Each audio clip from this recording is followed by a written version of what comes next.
percées et surtout des accomplissements, nous avons insisté sur la nécessité pour nous de percer dans le domaine de l'évangélisation et du témoignage chrétien. Amen. Nous avons montré que le meilleur endroit où nous pouvons véritablement nous réjouir d'avoir percé, c'est quand nous voyons des âmes venir au Seigneur.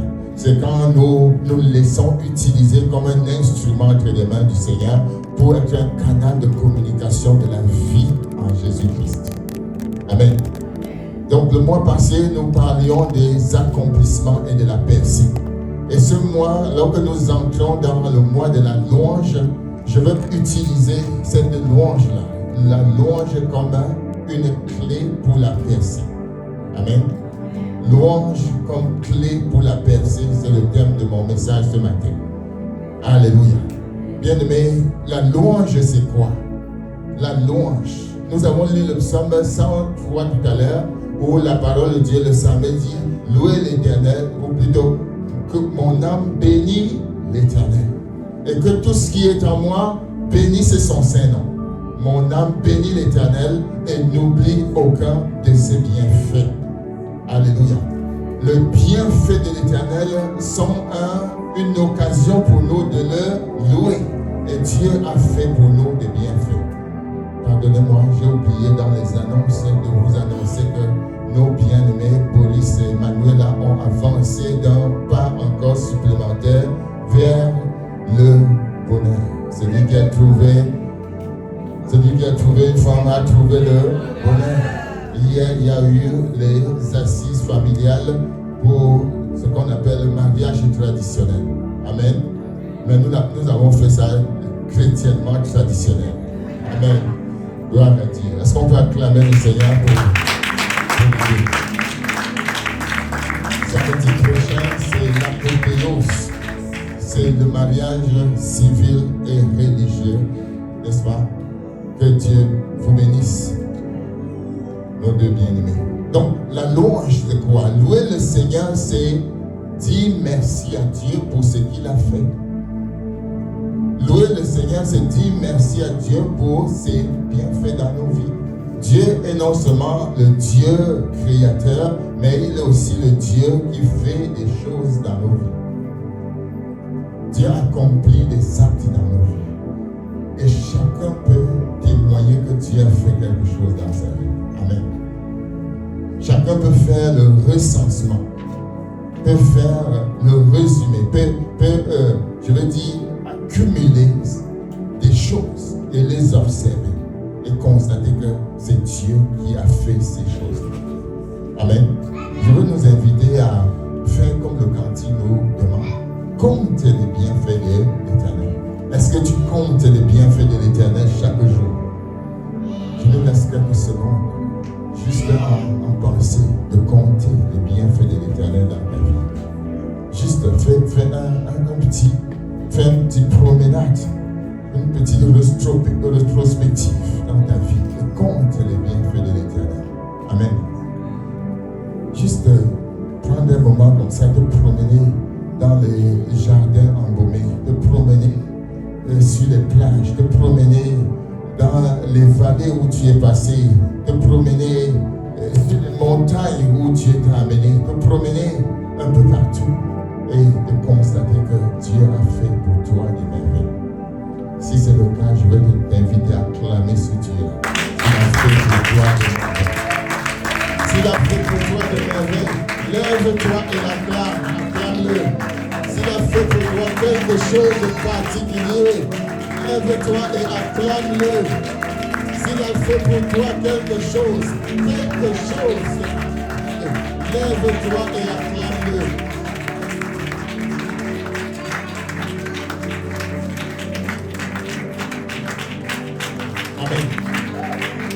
Bien-aimés, la louange est une clé.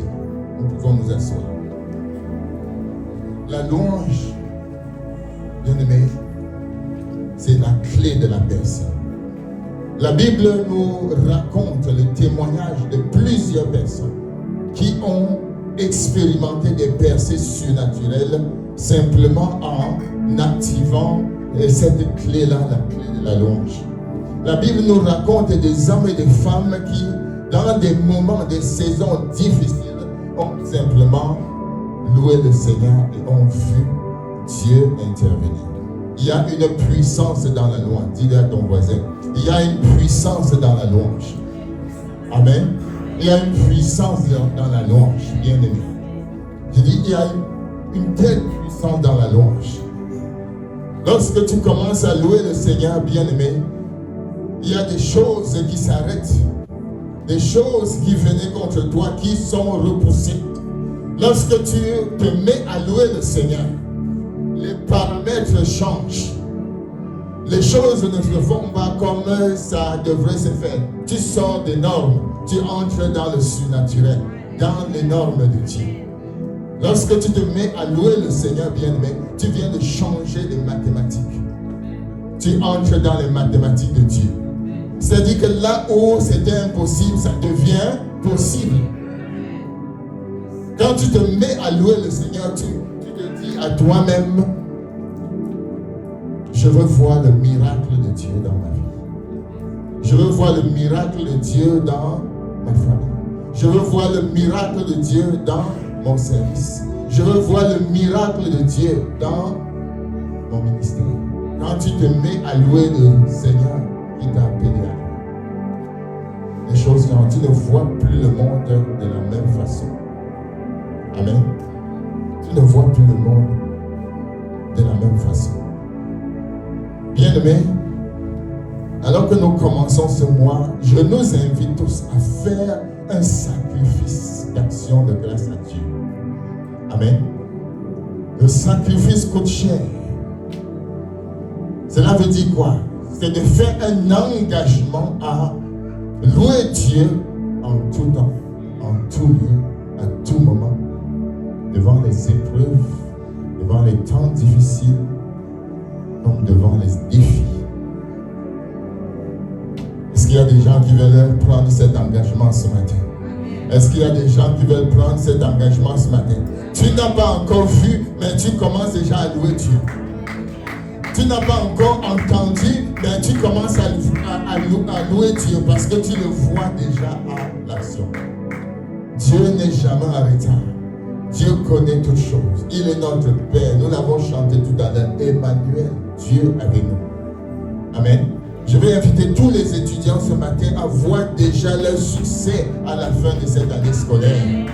Parce que le Dieu qui est l'alpha et l'oméga a déjà couronné leur année de succès. Tu vas réussir et réussir avec brio cette année. Au nom de Jésus-Christ. Tu vas recevoir une intelligence que toi-même tu ne comprends pas d'où ça vient. Et quand tu vas ouvrir la Bible, tu vas dire avec le psalmiste David, je suis plus intelligent que mes maîtres. Amen. Parce que Dieu veut déferler sur toi cette grâce. Et c'est là une expérience personnelle.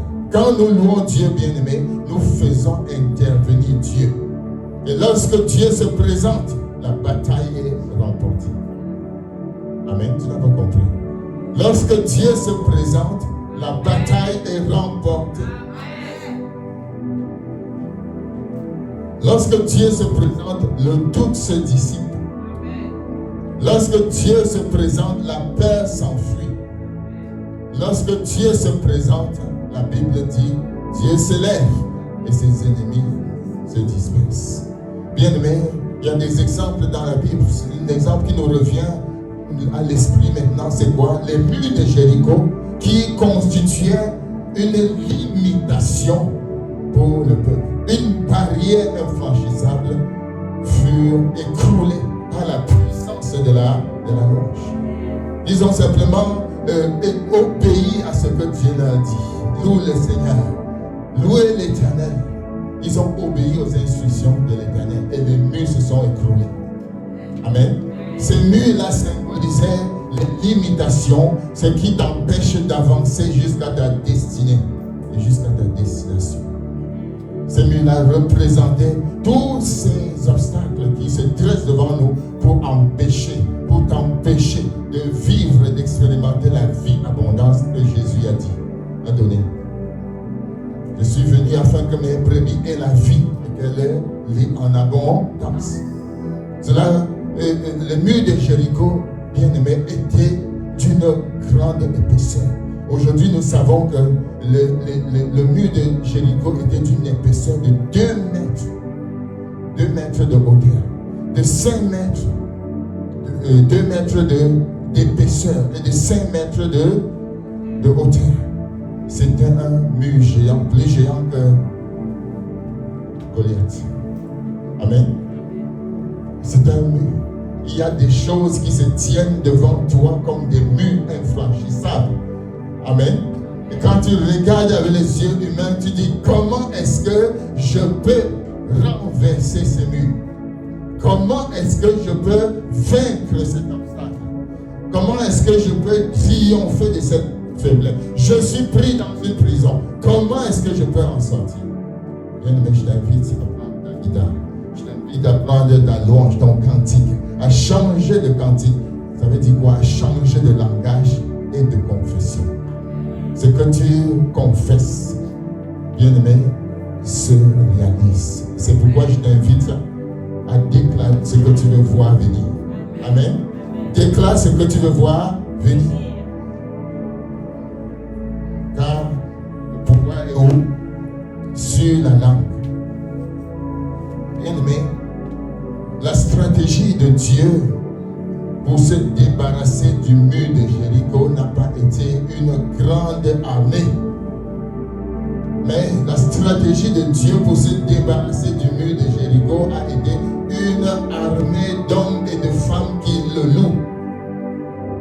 Et notre stratégie pour triompher de tout ce qui vient s'opposer à notre foi dans cette génération qui est la dernière, c'est que nous puissions entrer comme un seul peuple dans une saison de louange, d'action de grâce. Il y a une tension dans l'air. Il y a une véritable tension dans l'air, dans le monde entier. Amen. C'est comme 2 animaux qui s'approchent encore, qui s'approchent encore. Et si quelqu'un fait simplement ça, ça va prendre feu, ça va s'embraser. Nous sommes à ce stade-là. Bien aimé, mais dans ce contexte-là, les enfants de Dieu ne sont pas des spectateurs. En fait, c'est nous qui gérons toutes choses. Si nous décidons, les plans de l'ennemi seront renversés, l'ennemi sera vaincu, le mal sera reculé et Dieu va accomplir ses desseins seulement en son temps.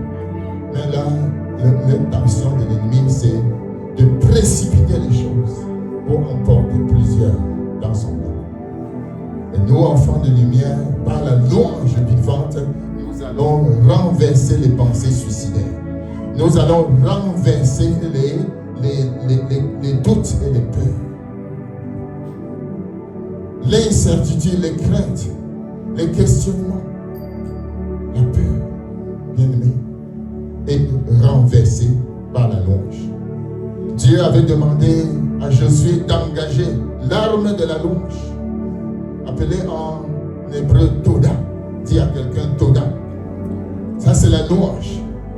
Pour faire tomber les murs. Bien-aimé, je t'invite à engager la Toda. Alléluia. Prends la Toda. Devant ce qui se dresse devant toi, tu brandis la Toda, c'est-à-dire la louange. Et les murs de Jéricho vont se renverser. Le doute va se renverser. La peur va se renverser. La division va se renverser. La pauvreté va se renverser. Quelqu'un n'a pas dit Amen.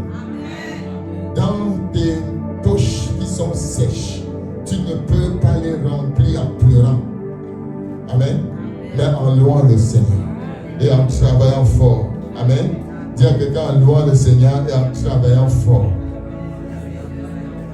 Parce que si tu travailles fort en te plaignant, tu ouvres la porte de l'ennemi de venir manger ce que tu vas récolter. Amen, ce que tu vas récolter.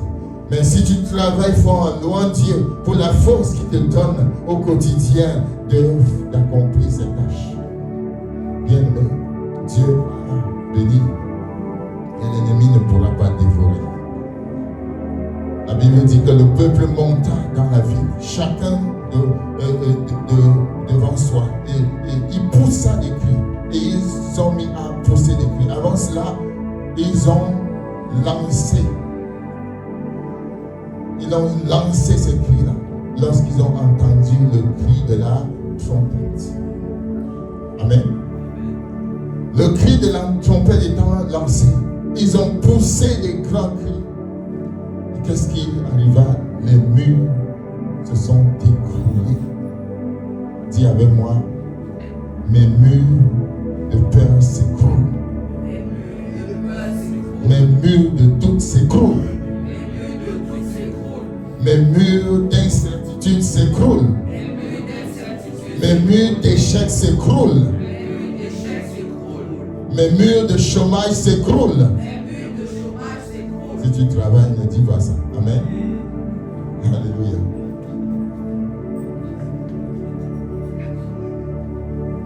Bien-aimés, les murs vont s'écrouler et continuer à s'écrouler. Amen. Lorsque tu vas activer la Toda. La louange. Amen. La louange. Bien-aimé, je bénis le Seigneur pour la chorale qui de samedi, dimanche, nous amène dans la louange. Amen. C'est pas facile, hein? Ce n'est pas facile, c'est une bataille. S'il y a quelque chose que l'ennemi veut éteindre dans une église, c'est la louange. Vous me dérangez. Amen. C'est pourquoi je vais encourager tous les louangeurs, si vous permettez l'expression, à ne pas céder à l'intimidation de l'ennemi. Amen. Devenez davantage rigoureux avec vous-même. Discipliné. C'est une bataille. C'est un champ de bataille où vous ne pouvez même pas imaginer le degré de bataille. C'est pourquoi nous prions pour vous.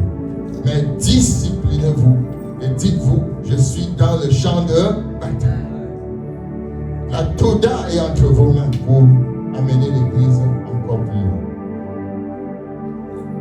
Et vous vous rangez comme un peuple pour louer le Seigneur. Ils ont loué avec foi.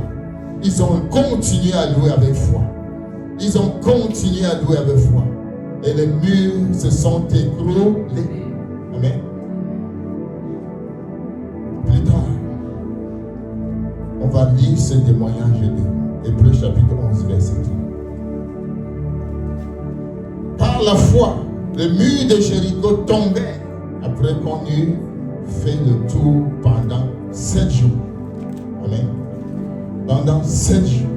Ça veut dire quoi? Que leur foi était parfaite. Ils avaient saisi que le Dieu qui est avec eux, quand il avait dit, il va l'accomplir. Et ils n'ont pas donc fait le tour seulement une fois, mais ils ont fait le tour 7 fois. Amen. Lorsque tu crois au Seigneur, crois entièrement. Ça veut dire crois 7 fois. Amen. Lorsque tu crois au Seigneur, crois qu'il est le Dieu qui peut faire toutes choses. Ne crois pas en Dieu seulement moitié-moitié, mais crois que Dieu est celui qui est dans la saison sèche comme celui qui est dans la saison de pluie, qui est dans l'hiver comme en été. Crois en Dieu comme le Dieu qui est le même quand tes poches sont vides, comme quand ton compte est plein. Amen. Il y a des gens qui louent le Seigneur parce qu'ils sentent que waouh, le compte est plein ce mois-ci. Ils sont contents, la louange est belle. Mais quand le compte est sec, minus, dis vraiment, je vis des affaires, mon frère. La vie est dure. C'est pas facile, hein? Amen. En ce moment-là, sors la Toda. Alléluia. Seigneur, je te bénis. Parce que même avant d'arriver ici, j'ai vu ta main dans ma vie. Amen. J'ai vu ta main dans ma vie. Et si même je suis dans la vallée aujourd'hui, je sais que je suis en chemin vers la montagne. Car pour arriver à la montagne, il faut commencer par la vallée. Amen. Bien-aimés, en tant que disciples de Jésus-Christ, nous sommes appelés à libérer le pouvoir de la louange. Ne retiens pas cette arme, mais libère cette arme. C'est ta dernière carte. Tiens quelqu'un, c'est ta dernière carte. Amen. Tu as essayé toutes les autres armes, mais ta dernière carte sera toujours la louange. Car Dieu siège au milieu des louanges de son peuple. Tu veux inviter Dieu rapidement, prends la louange. Amen.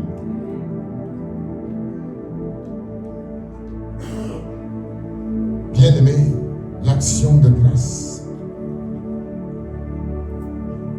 va détruire les montagnes qui se dressent devant toi. L'action de grâce. Et ton jour de Jéricho arrive. La louange est une arme mortelle. Permettez-moi de le dire. C'est une arme mortelle pour vaincre les forces du mal. C'est une arme fatale. Alléluia. Quelqu'un vient à toi pour commencer à t'attrister, pour commencer à t'inquiéter. Bien-aimé, tu loues le Seigneur. Tu commences à louer le Seigneur. Alléluia. Tu commences à louer le Seigneur. Un jour, on est venu énerver un monsieur. On a énervé, on dit, mais... Et une autre personne a vu, dit que, mais pourquoi tu ne réagis pas? Pourquoi ils t'insultent? Ils font toutes sortes de choses. Tu ne fais rien. Le monsieur a dit, je ne suis pas obligé d'agir comme lui. Parce que si j'agis comme lui, je vais le ressembler. Amen. Je vais rester dans la grâce du Dieu. Alléluia. Je veux rester dans la grâce du Seigneur. Bien-aimé, alors que nous commençons ce mois-ci, je vais te dire quelque chose.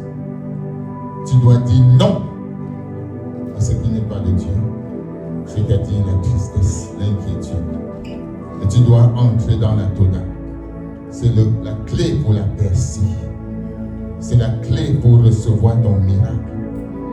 Amen. L'histoire de la chute de Jéricho nous enseigne que nous devons continuer à louer le Seigneur. Amen. Voilà mon introduction ce mois de ce message qui va continuer. Amen. Nous devons continuer à louer le Seigneur.